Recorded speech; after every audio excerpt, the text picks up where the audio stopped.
অনেকের আছে না ঘুম আসে না, ঘুম আসে না অনেকের, খুব মেজাজটা গরম হয়ে গেছে, দেখা যাচ্ছে যে কোনো কিছু ভালো লাগতেছে না, কেউ একটা খারাপ কথা বলছে, মনটা একটু কষ্ট পাইলো, কোনো একটা জিনিস নিয়ে মনটা খারাপ, ঘুম ধরে না, একে দুশ্চিন্তা বারবার আসতেছে, যত রকমের নেগেটিভ জিনিস আছে, যত রকমের সমস্ত নেগেটিভ জিনিস থেকে বাঁচার জন্য ইনস্ট্যান্ট একটা অস্ত্র আল্লাহ আপনার হাতে দিয়ে রাখছেন। সেটা কি? আপনার মাথার মধ্যে আপনি কি জানেন যে প্রত্যেক মুহূর্তে ঢেউ চলতেছে? আমি যদি এখন মেশিন লাগাই, প্রত্যেকের মাথার মধ্যে ঢেউ সংখ্যা আমরা গুনতে পাবো। কারো প্রতি সেকেন্ডে 8টা ঢেউ, কারো 12টা, কারো 20টা, কারো 30টা, কারো 60টা, কারো 80টা, কারো 100টা। যে কেউ মনে করতেছে মাথার মধ্যে যত বেশি ঢেউ তত বোধহয় ভালো। নো, যত বেশি ঢেউ তার মনে রাখার ক্যাপাসিটি তত কম। আপনি মনে করেন এক জায়গায় একটা জিনিস রাখছেন, বেশি ঢেউ উঠলে ওইটা ভাষায় নিয়ে চলে যায় না?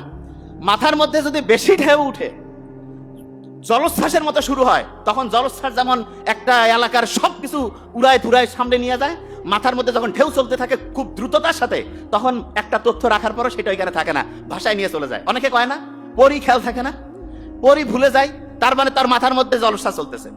এই জলোচ্ছ্বাস যদি আমরা কন্ট্রোল করতে পারি, তাহলে মাথার মধ্যে যাই রাখবো সেইটা আল্লাহর রহমতে রিজার্ভ থাকবে। এটা কি করতে চাই? কথা কই না কেন, কইতে চাই? আচ্ছা, তাহলে বুদ্ধিটা কি? খুব সহজ একটা বুদ্ধি আছে। আল্লাহ মানুষকে বানাইছে, আল্লাহ এই জন্য জন্ম থেকে মৃত্যু পর্যন্ত আপনি যাতে আপনার জলোচ্ছ্বাসকে কন্ট্রোল করতে পারেন, এই জন্য আল্লাহ একটা সিস্টেম সেট করে দিয়েছেন। যে কি বলেন? হ্যাঁ, আপনি আপনার সন্তানকে নিয়ে চিন্তা করেন না, আমি মরে গেলেও আমার সন্তান যাতে ভালো থাকে? আল্লাহ তো চিন্তা করছে আমি আমার বান্দাকে তৈরি করলাম, এমন একটা সিস্টেম দিতে হবে যাতে করে যে কোনো সময় যে কোনো পরিস্থিতিতে সে যদি কোনো প্রবলেমের মধ্যে থাকে, কোনো বিপদের মধ্যে থাকে, আশেপাশে কেউ নাই, আমি আল্লাহ আছি। আল্লাহ তো ডাইরেক্ট আসি কবে না যে কি লাগবে বান্দা, আল্লাহ একটা অটোমেটিক একটা মাস্টার চাবি দিয়ে দিছে।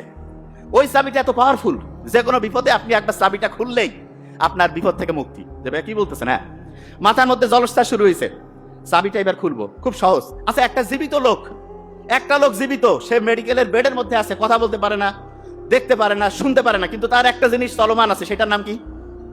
কি নাম?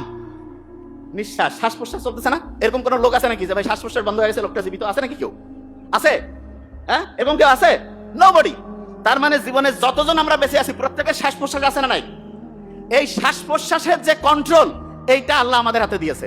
একটু করি তো আমরা, বুক ভরে শ্বাস নেই,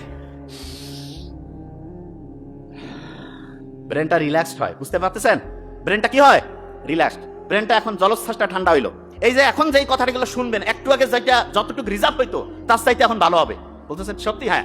অনেকের আছে না ঘুম আসে না, ঘুম আসে না অনেকের, খুব মেজাজটা গরম হয়ে গেছে, দেখা যাচ্ছে যে কোনো কিছু ভালো লাগতেছে না, কেউ একটা খারাপ কথা বলছে, মনটা একটু কষ্ট পাইলো, কেউ একটা জিনিস নিয়ে হচ্ছে অপমান করছে, মনটা একটু কষ্ট হইলো, কোনো একটা জিনিস নিয়ে মনটা খারাপ, ঘুম ধরে না, একে দুশ্চিন্তা বারবার আসতেছে, যত রকমের নেগেটিভ জিনিস আছে, যত রকমের সমস্ত নেগেটিভ জিনিস থেকে বাঁচার জন্য ইনস্ট্যান্ট একটা অস্ত্র আল্লাহ আপনার হাতে দিয়ে রাখছেন। সেটা কি?